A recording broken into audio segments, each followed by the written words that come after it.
Good morning, afternoon, good night. This is more life. No, seriously.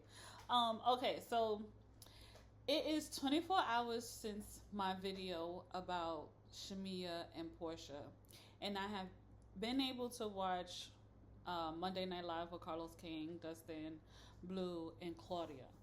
Since then, I have posted my review on Instagram, on YouTube. I've shared the link on Instagram of the video on YouTube. And yeah, like I'm really proud of it. And I really wanted that to come out raw, straight up, because so many things was going on in that episode.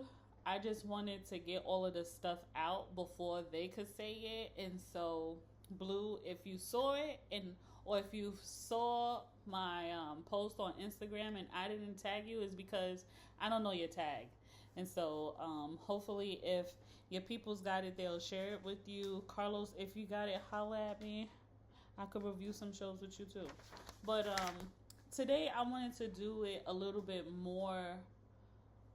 I guess more refined, more eloquent. And that's because Carlos had brought up the idea of the fragility of female friendships. And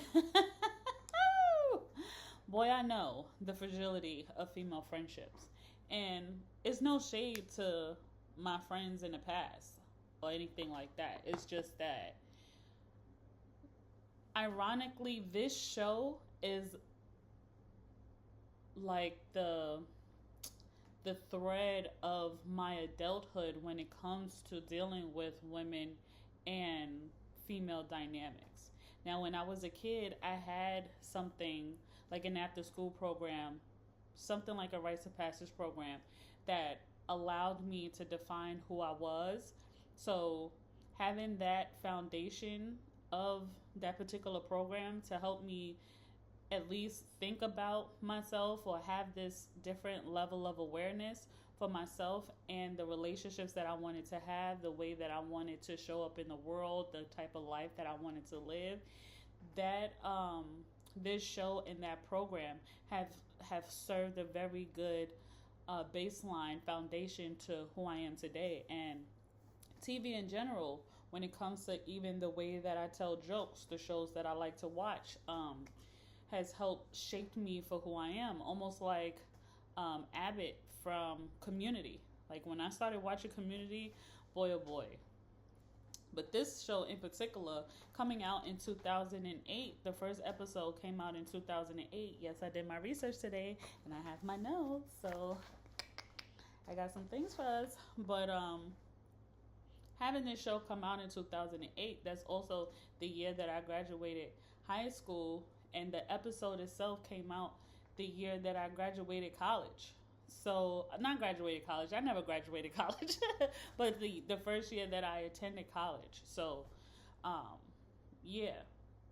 When it comes to me personally, I attended college several times, 3 times to be exact. So I dropped out of school several times. But as far as like the amount of wisdom, the amount of experience, the wealth of knowledge that I have, I feel like with even the access to the internet, I've acquired a lot of information that is able for me to sit in this seat the way that I have and present my ideas, the way that I do. So this is what I plan on talking about today, the fragility of the female friendships, and using Porsha and Shamea's breakdown as an example to what could possibly happen, especially in generation to generation. I think that this particular generation, one person is trying to do something different to break those generational curses, to do or to have different outcomes when it comes to having female friendships. And I think you may be surprised on who you think I might think that might be. So, growing up, right? Let's just get into it. Growing up, when it came to my level of awareness, or my source of entertainment, rather, before there was the reality show, there was the talk show. and the talk show came on every day. There was somebody coming on spurting their business every day, whether the shows or the stories were produced, orchestrated, or whatever the case. That structure of having a panel, having a moderator, having commentators in the audience, sharing your story, having the doorbell, Ricky Lake, okay, having a doorbell for guest appearances. You never knew what was coming, but as long as you um, told the truth, you never had to run about the situation. There was all sorts of topics on the show, as far as like, oh, this man, I'm in a relationship and my spouse is cheating on me with my sibling, or something stupid, right? And so, like, along the two shows that made the most impact on me was Ricky Lake and Jerry Springer. Ricky Lake is more, therapeutic, more wholesome, more restorative, more comprehensive, where Jerry Springer was very violent. Very violent, very outside of social norms. So even the topics in which they were talking about, this wasn't topics that I don't think was pretty popular at the time. Like having a relationship and finding out that the person that you're with is a quote unquote transvestite. That was the term that they were using back then when I was watching those shows. Transvestite, which is now we know transgender. So being aware of what the world was like, or having some insight of what society norms were and what the media perpetuated as far as like what adults were actually doing. It was on daytime TV early in the morning. Like I will either skip school to watch Jerry Springer or watch it on during holiday breaks, or watching Ricky Lake every day after school. Like it came on at 4:00, so very accessible. So before there was the after school program, there was Ricky Lake, and Ricky Lake came on for a long time. So I was around in adult business for a while. So yeah, I think that type of style led to reality TV, as far as like the stories, the characters, the tropes that people, the topics that came up. I mean, granted, you also have that in a mix of the combination of soap operas, things that's actually scripted, those type of tropes, those specific type of characters, the situations that they were in was scripted to happen a particular way, whether it was to emulate novellas, the type of books that people read for entertainment, or if it was supposed to share some sort of insight to what reality was like. Soap operas or the talk show lended to reality with drama, but with conflict resolution in a space that was controlled, with a moderator and people being able to share their opinions and insights on your situation. So now we have the format of the reality show, and Ricky Lake, I would say, is more sophisticated, where Jerry Springer was not. It was definitely rough around the edges, and people who know, especially millennials, that there was a stark difference between Jerry Springer and Ricky Lake, and probably why Jerry Springer was coming on while you were supposed to be in school, and Ricky Lake was something that you could watch afterwards. So now I would equate those two and those types when we move on to the reality show, where that influenced me was the reality show of The Real Housewives of Atlanta, equating to its sophistication despite its level of conflict, right? And then you have Jerry Springer, which is equivalent to Love and Hip Hop. Love and Hip Hop ends up coming out in 2011, and I think like other shows end up coming out sooner and afterwards, as far as like Love and Basketball, not Love and Basketball, Basketball Wives, and Love and Hip Hop Atlanta, and other shows of the like, right? So when it comes to the way that these reality shows work. Generally, you have an all cast event. You have an all cast event, this big event. Somebody puts on an event, everybody attends. Then you debrief the event with your smaller groups, right? First of all, you have an ensemble cast. You have an ensemble cast. Somebody throws an all cast event. Then you end up separating into smaller groups to debrief the event. Something happens at the event where someone shares with somebody else that does not know that that particular situation happened.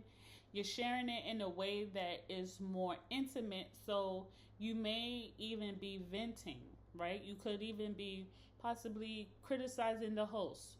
Maybe the venue was too small. Maybe the food was cold, or the drinks were watered down, or maybe the products weren't products and it was actually water. Who knows? I don't know.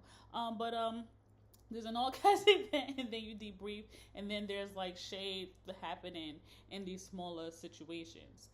If the smaller situation has like more than two people, the extra people have the potential to go back and tell somebody who wasn't at that conversation what happens in that conversation.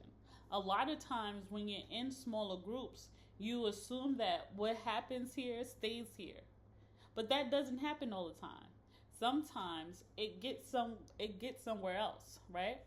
But maybe in a smaller conversation, you agreed to approach the person after getting the insight and having all of your raw emotions off. You've regulated yourself. You've seen different insight. Now you want to have a one-to-one conversation about maybe what your grievances were at this all-cast event. However, this third person got to the person before you did. And so now when you go to have the conversation with said person that you were talking about, the said person that you were talking about has the information that you were already coming to talk to them with, but with all of the chaos around it. So no matter how the person brought it back, that was never the way that the person or you intended to bring it to the one-on-one conversation. So now the one-on-one conversation is chaotic because the person that you plan to try to find some resolve is loaded with the chaos from the third person. And now you can't even get to the point of your feelings because we have to address first what I'm charged with now. Right? Let's just say you're coming to me. You're coming to me and somebody already told me some shit that you had already said and it's been brought back to me in a way that I don't like it. And now we have a one-on-one conversation and you think that you're going to talk to me about a situation and you over there talking shit about me?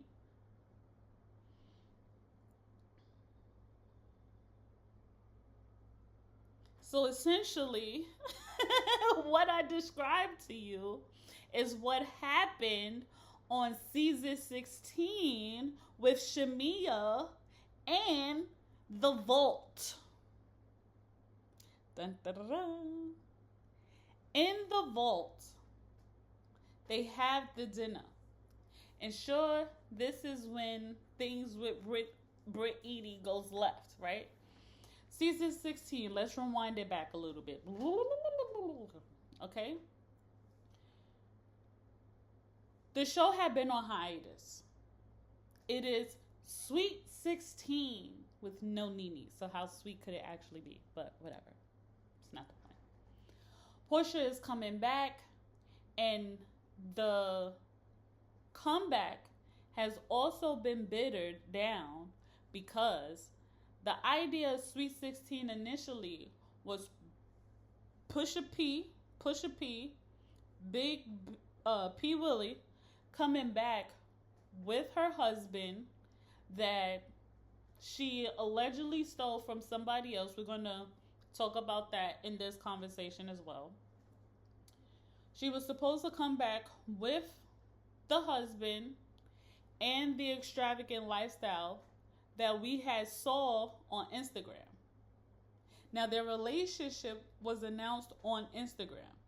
Her relationship moved extremely fast. However, she had the extravagant ring, she had the extravagant weddings, she had the extravagant lifestyle, she had the extravagant partner and couple, right? Shamea and her husband, they were friends. So now they have a couple group. You lit, girl. Your friends, you and your friends are on the same playing field. At this point, Shamea has been on the show. She has had conflict with Porsha. Okay? She has made friends with other ladies on the show who have been currently on the show and prior to being on the show.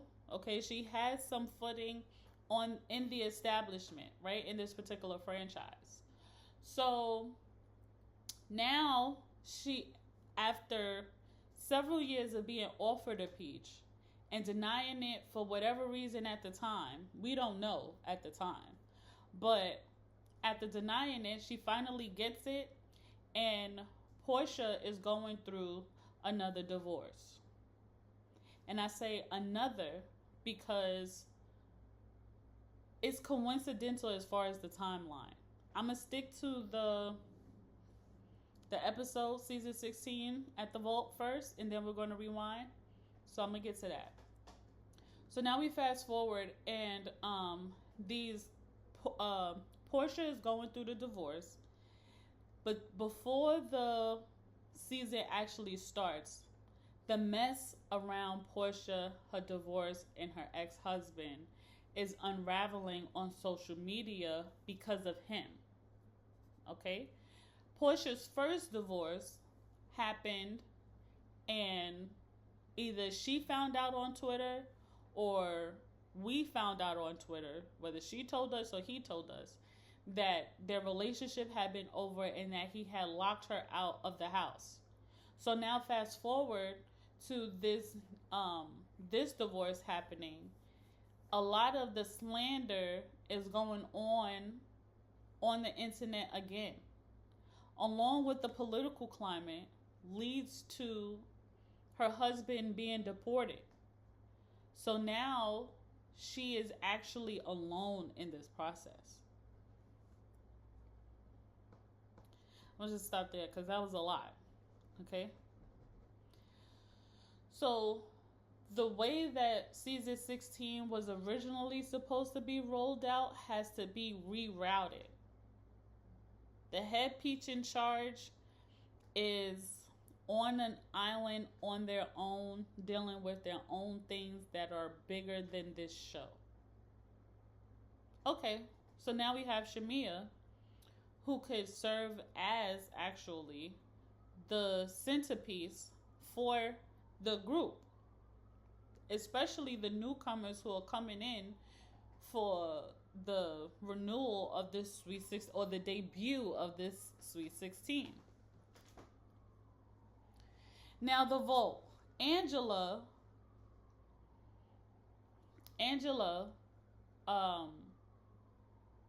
hosts this event, this dinner at the vault after having a conversation with Britt Eady, and Britt Eady creating this conflict that she's having with Kenya.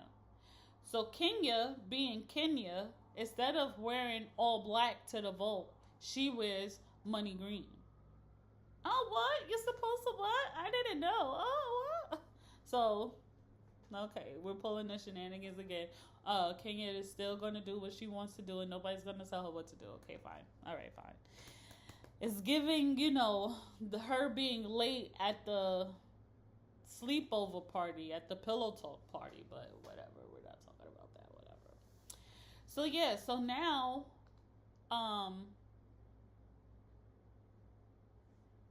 Shamea had a conversation with Angela at the studio.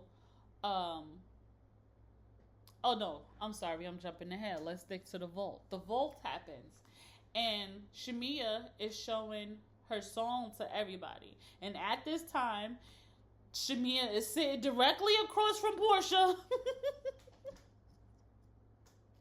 And if you check my video from yesterday, you can talk about how much Shamea wants to be next to Porsha, but she's sitting directly across from Porsha. And this particular episode, uh, Shamea also has to extend an olive branch to Angela for the argument that they had at the store, right? So yeah, so now I mentioned that as far as the olive branch because later on, Angela, we now know, is the reason, quote unquote, is the reason why their friendship is on the rocks. But it's really not, and we're going to talk about why it's not. Shamea plays her song off of the phone, and Porsha goes, "Oh, that's not you. That's Drew. That's not you. That's Drew. Oh, you don't think I know your voice? That's not you." And Shamea is over there on the side like, "Yes, this is me." Like, and now she's also singing along with the song to prove the fact that this is her on the song. So after that, everybody picks up the shade. They give her the round of applause. "Oh my gosh, you sound so great, blah, blah, blah, la, la, la, la." And everybody is suspicious looking at Porsha like, "Wait, what now? You don't know that, so this is your best friend and all this other stuff, and you don't know that this is your friend's voice?" Now, also brought up in a video yesterday that the group that Shamea was a part of with Carrie Hilson, Porsha also auditioned for and obviously got rejected because Shamea didn't know that Porsha had auditioned.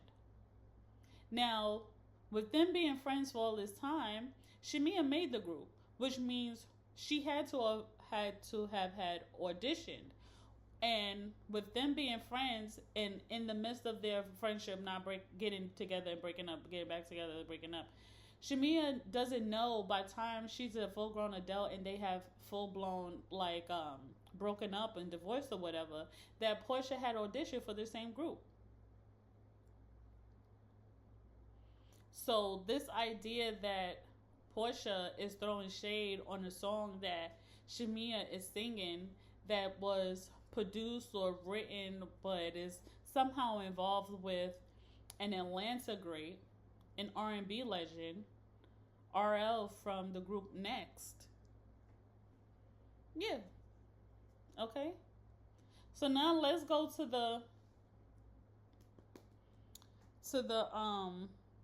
that part, right? So now Angela has a conversation with Shamea at the studio with RL, right? They end up, he ends up showing her some more of the songs that they have been working on. This is also when Drew makes the comment about her situation with Dennis and how the project is going to be so successful that they're going to make so much money. And even though Porsha is mad about Dennis filming with Drew, she's going to be able to benefit from it in the long run, is what Drew was essentially getting at, right? But Shamea has a conversation with Angela where Angela is serving as the feminine version of the comment section, where Kelly is serving as the masculine version of the comment section. Like, Angela is showing up with a little bit more compassion, a little bit more curiosity, and possibly some space for some resolution. She's like, "Look, you are a woman in this friendship, and your voice deserves to be heard as well." Because ironically, when Porsha had the issue with Drew about filming with Dennis or doing this other stuff that she addressed at Shamea's birthday party, when they met up at the gym afterwards, right? An all cast event. Then they had a small event to debrief the birthday party at the gym. Angela was questioning Drew, like, girl, you couldn't tell that Porsha was going to have an issue with the things that you was doing? Like, I could see that. And I'm not her friend. I'm not on this show. But just as a woman, I think Angela's high horse is as a woman, as a wife, as a, you just don't, as a wife who had, with your experience, you don't talk about having sex with somebody else's husband that you're trying to get to know. You don't do that. You don't treat your best friend this particular way and act like or downplay her talents because she's sitting right next to you. So this idea of reciprocity comes up, and it's because of Angela. Angela tells Shamea in that conversation, well, I hope you're able to gain some, I hope that this is like the relationship is reciprocal or something like that. But the idea of reciprocity, that this is not this one-sided conversation. And it is true that when Angela eventually has the conversation with Porsha, prior to Shamea having the conversation with Porsha, it gets back to Porsha in a way that Angela is now speaking for Shamea, where it wasn't Angela's place to speak for Shamea or speak to Porsha about Shamea and Porsha's friendship. You just got here. You just been on this show all of 5 minutes. And now you trying to give Shamea advice on how to deal with me? Or Shamea is coming to you telling you about the grievances that she's had with me? Like, why is she doing this? I can understand that. So when they get to the Pampered by Porsha party and it's brought out, I've been in a space where somebody is coming back to me and telling me something that I shared in private or in confidence, and they're telling me word for word something that I said that was never meant for them to hear. And sure, it may have been true what I was saying, but the way that I would have delivered it to them would have been completely different. So this idea of Shamea feeling like the relationship is one-sided, that did come from an outside source. The fact of the matter is, Shamea should have never been speaking to an outside source about a grievance that she's having with her best friend of decades, which is not true. They were not best friends for decades. They've known each other for decades, but their friendship was on and on and on and off and on and off, right? So let's talk about the timeline of their actual friendship. According to Shamea,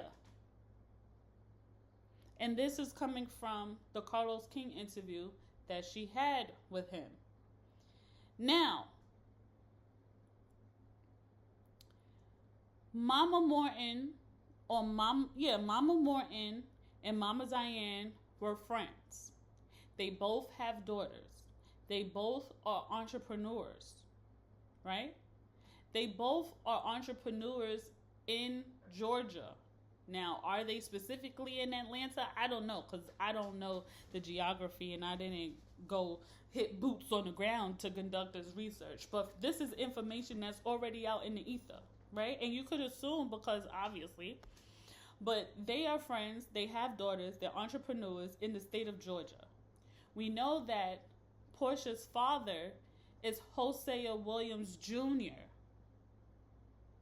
And she joins the Real Housewives of Atlanta in 2000 and we start the timeline on this page. She joins The Real Housewives of Atlanta in 2012. Season 5, 2012 is when the show airs, right? Now, they have the daughters, they have the business, they have the daycare. Boom. They seem like they have a Me Too type of friendship, right? And it's like, oh, you got a house? Oh, me too. I got a house. Oh, you got a new car? Oh, yeah, me too. I got a new car. Oh, you got a business? Oh, yeah, me too. I got a business. Oh, you own a daycare? Oh, me too. I own a daycare. Now, something must have happened because, according to the story, Mama Diane fell on financial hardship where the daycare was going to close. And Shamea's mom bought the daycare. She bought the daycare. Now, why is that a big deal? Because if you two are friends and you two have been these Me Too type of friends, the moment that I can't Me Too you one up, it looks a little weird. If Mama Diane was facing financial hardship and Mama Morton had the financial means to help and she didn't and decided to wait until the property became available to then own it, that is a sign of war. To actually take over somebody's territory, that is a sign of war. Drug dealers do that all the time. Like, you take my corner, we are at war. Now, did all of this other stuff that ends up coming out factor into that? We don't know. Now, the only reason why the moms were even brought up was because of Shamea. In season 16, in the same episode, after the Pamper by Porsha situation, Shamea has a conversation with Cynthia. And she brings up the moms.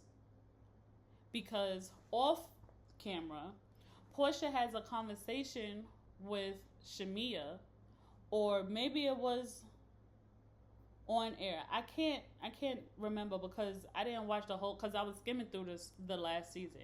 I do remember that the girls, Shamea has a conversation with Cynthia, and she's telling Cynthia that Porsha had told her that her mother told her all of these things, X, Y, and Z. Now, Mama Diane did tell Porsha, be careful of the person who brings back the bone. Why? Because the situation happens where Shamea is sitting at the table and Britt and Kelly are basically talking about the scandal that happened on the internet.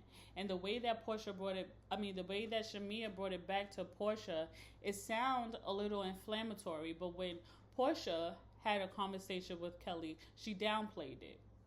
See, sounds like a pattern, right? Before you get to have the conversation with the person is brought back the bone with a little bit of sauce on it. And it's like, dang, it had all that sauce on it? You could, dang.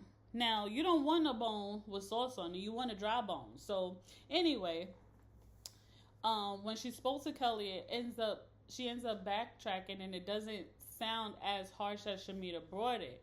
So now she's having these conversations with Shamea, and now because of the divorce, she's now able to get in, socialize with the other girls that Shamea has introduced to us, that now is like, oh, you was talking all of this shit to Shamea.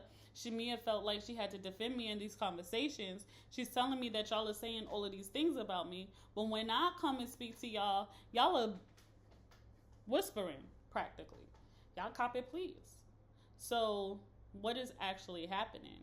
And so for Angela to invite Porsha to have the conversation with her at the tennis court or whatever, and Angela tells her that Shamea was saying that she feels that the relationship is one-sided. She's breaking down because, like, enough is enough already. enough is enough. And so this is all stemming from Porsha not acknowledging the fact that, or not reacting the way that Shamea wanted to the song that she's so proud of. She's downplaying it. And so the idea of Porsha telling her, you know, I don't want you to be on this show. Maybe you could do something else. Just find something else to do. Like, this is my shit or whatever the case. And I explained in the video, like, I understand why she said it. And now she's on the show sharing her life, her perfect life on this show. And she's doing the very thing that, like the guy, like not like the guys, but like the folks on Monday Night Live said, that she's basically doing everything that Porsha had prophesied. You know, she was like, maybe this may not be the best thing for us in our friendship, because I'm going to fall out with somebody. You're going to have to feel the need to defend me. And in the midst of you trying to defend me, they see how loyal you are to me. We both know how we deal with our friendship. We sweep things under the rug over here. And if somebody sees you tripping over something that we swept over the rug, then they're going to pull it out from under the rug and look like, Porsha, look. This is what Shamea tripped over under the rug. Look. Boom. And that's exactly what happened. So now we have the showdown, the first showdown, where they're both in white and they're at the soul food restaurant and they're eating the chicken sauced up wings and the collard greens and the macaroni and cheese and the cornbread. And Porsha is wearing that scaparelli. And Shamea is wearing them laced up pants. And Shamea wants to have a conversation about their friendship. Now, Porsha has already cried at Shamea's house in front of Drew, in front of, I think, Kelly at the time, and Shamea, that Simon had did something so nasty that involved her mother, and how the changes of their relationship and his absence is affecting PJ. She's expressed that to them. And then she also got an opportunity to express that to Angela and Cynthia at the bowling alley prior to going to this dinner. So now everybody's aware that shit is happening in Porsha's personal life that is affecting her daughter. Her mom is in some controversy because of her ex-husband. So now she's feeling some type of way about that. And the issue with Drew is the fact that Drew is filming with her one and only support system at this time that is able to film, which is her daughter's father, who I actually need to be on my side right now because I'm fighting with a man outside of the country. You know, we were supposed to get married too. You proposed to me too. Remember? So the idea of her support system being spread now to Drew, her best friend, that is supposed to be her best friend, is now has a responsibility to entertain these girls, and now has taken up the role of defending me in my absence, because she too is now absent because she has to fill a role on this show. She has to entertain the girls when I'm not away. When I'm away dealing with this shit, instead of standing by my side while I'm dealing with this shit. So could you just support me in this? Could you just serve as my support system? Not just as a friend of the show, But could you just be my friend? No. You, your big bubbly self, had to go bubble all up all over the place, and now you making space or taking away where I thought that you were supposed to be there for me. Shamea openly admits that her and Porsha ended up becoming close after her and Cordell got divorced. But she's in the first episode, or not even the first episode, in the first engagement of her and her and Kenya at the charity event for her husband. Now, I'm not sure. I think it was his birthday that she was throwing this birthday party for him, but it was also a charity event, and she was inviting Kenya as Miss USA. Miss USA, but she called her Miss America. Shamea was there at that event. So this is her debut season. Shamea is right by her side when she ends up with her first adversary being Kenya, ends up being her longest adversary. Fast forward to the situation with Bolo, right? Why did I write that down? Kenya and Bolo,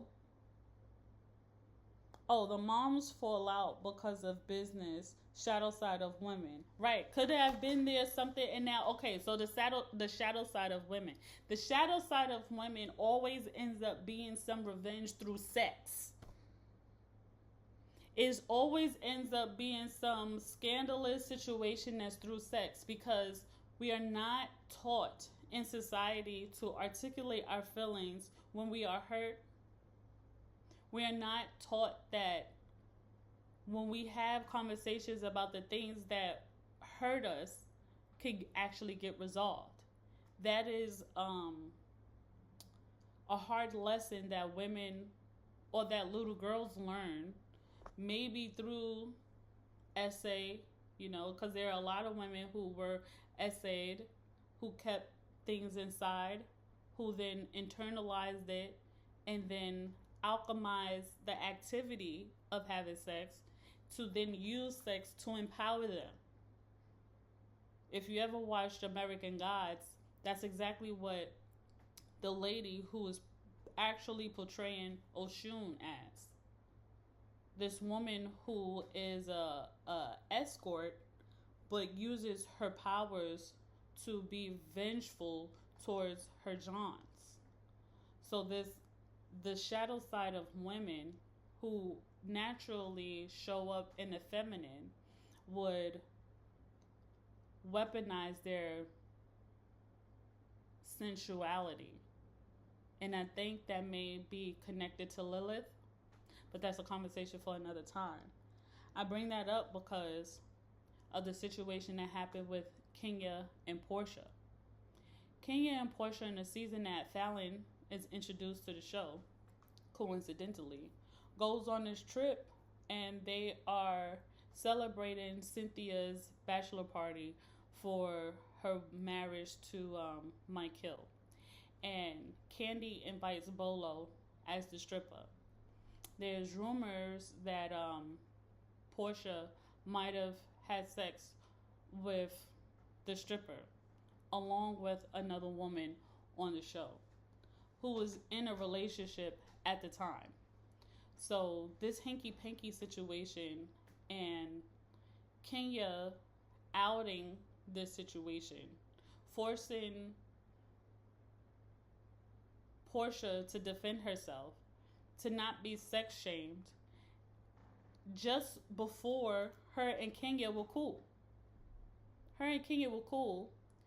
This situation happens, and now Kenya wants to out her and wants to force Porsha to be honest about this sex scandal. Marlo jumps on the bandwagon, and now Porsha is having to navigate this conflict differently.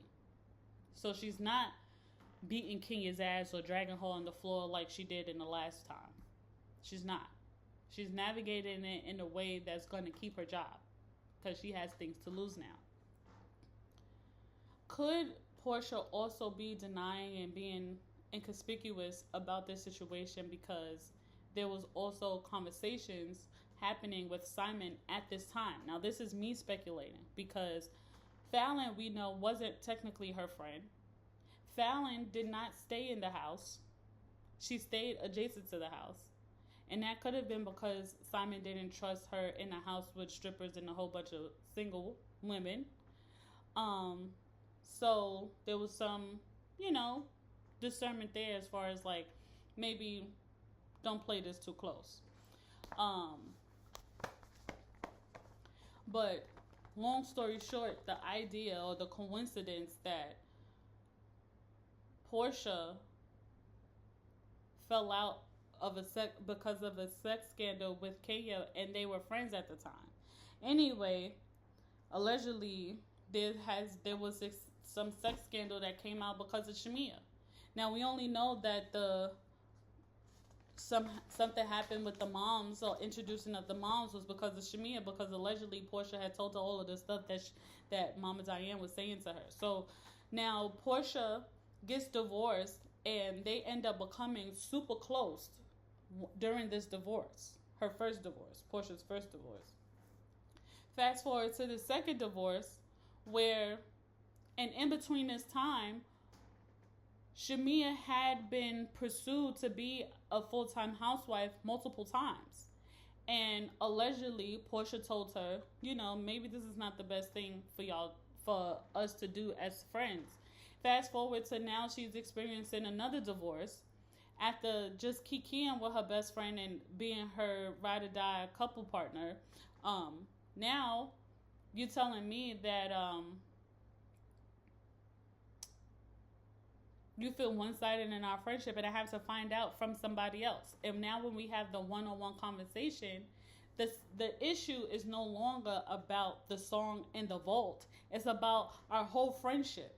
And now Porsha is exhausted because she tells her, I do not want to lose you, Shamea. I don't want to divorce you as my best friend. Shamea at the table.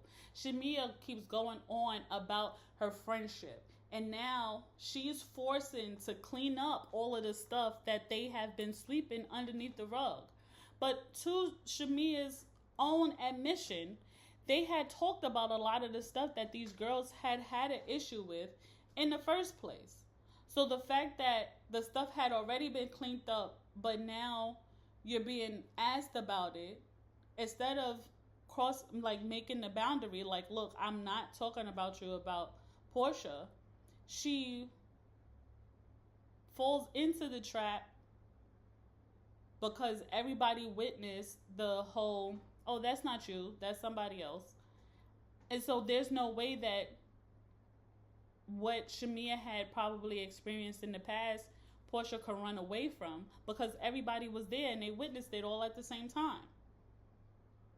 So fast forward to now, Shamea is calling Porsha manipulative and a narcissist and all this other stuff.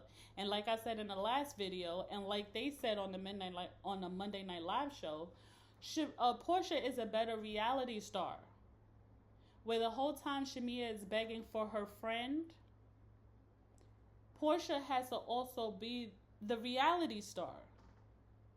Because when Porsha was asking for her friend wanted to be the reality star.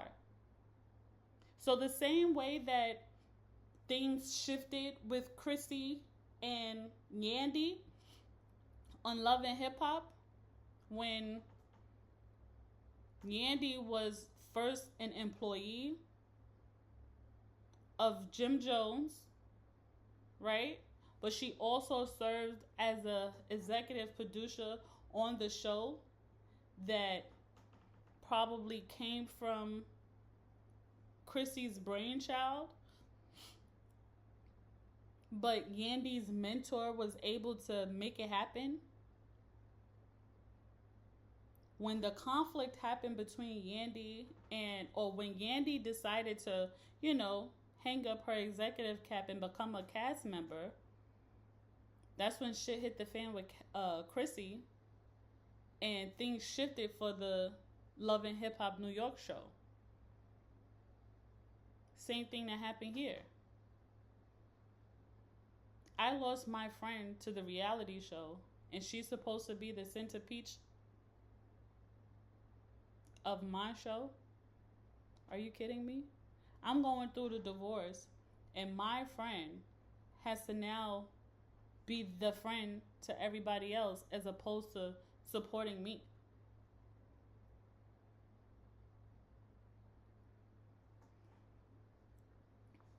Okay, so now fast forward. Shamea blames Angela for the demise of their friendship when it's really Shamea not being honest about the situation. She made this small thing a bigger thing, the same way that Britt Edie made the situation with Kenya bigger than it actually was when she lied and said that she lost a license due to this, and Angela had called her out about it. And at that particular table, Britt Edie started to isolate herself. Kelly and Shamea ended up getting closer because they're looking at each other, even though Kelly is still Britt Edie's best friend, right? They're looking at each other like this girl is losing it. Sure, she was a victim of something, but the way that she's handling it is not the way that I could rock with as a friend. So they're looking at each other before the whole, donation thing, and sis can't show up the way that she wants to show up. Now that is the reason why Kelly ends up stop messing with her. But that's neither here nor there. We watching at that particular table though, Britt Edie isolate herself because she had just managed to get Angela on board, which made Angela ask the question to Kenya to address the issue that Britt had with Kenya in the first place that she made up. Now we're at the space where Shamea is completely isolated at the table, and she starts kicking and screaming after the saxophones had played once she found out that Kelly and Porsha had made up. They're at the table now, and Drew ends up throwing her the alley hoop about, oh, Dennis said that he misses you and y'all never getting back together. And now Porsha is all vulnerable and she's telling us the situation between her and Sway, or at least Dennis's issue with Sway, and understanding that their relationship is final. He thought he could play back and forth this whole time with his work, and when the idea of Porsha dealing with a woman and possibly never dealing with men again, he knew that he was not coming back, that there was no chance for him. And so Shamea takes the opportunity. Well, Dennis said that, he spoke to Gerald and he said that you had an issue with X, Y, and Z, blah, blah, blah. And it's like, yeah, I did have an issue with it. So what? Anybody else will have an issue with it too. And the fact that you're trying to make this an issue right now is stupid. And if you keep going, there's going to be a problem. And what does Shamea do? She keeps going. Oh, well, you said that we were sisters at one point too. Fine. And when I told you the warning as far as being on this show and being my support system, you decided to want to be on this show and air all of our grievances out on this show. So that idea of you being my ride or die had left. Hell, even when you lost your luggage, I gave you my clothes. What the hell are you talking about? And then the shit hits the fan and you bring up my mom and the daycare situation over the internet. Well, she understands about the mom being talked about on the show from somebody else who's not her friend. Well, and now all of a sudden, oh, let me tell you about the dog bone the comment, right? I'm the type of person where if I know that this information is going to negatively impact my friend, I'm not going to share the information with my friend. I'm not.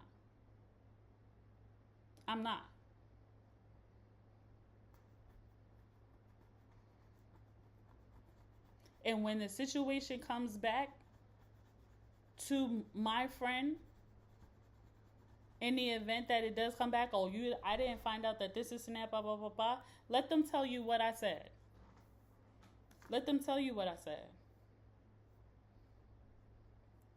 Okay? I'm not the type of person to run back and tell everything because I know how it could impact somebody. So, for the sake of my friend and keeping my friend's peace at the time where she's probably going through the worst time of her life again at a different magnitude, yeah, I'm not going to add any more stress to her. So, if we're going to be on this show, my job is to make sure that she's good. Period. I'm not going to bring back drama to my friend. I'm going to make sure she's good. So, if that means we're turning up in Houston for her birthday, we're turning up in Houston or Nashville for her birthday. That's it. If that means that I have to serve as a lapdog in her time of need, then yeah, that's where I will be, in her fucking lap. And if your best friend was on this show, you would too.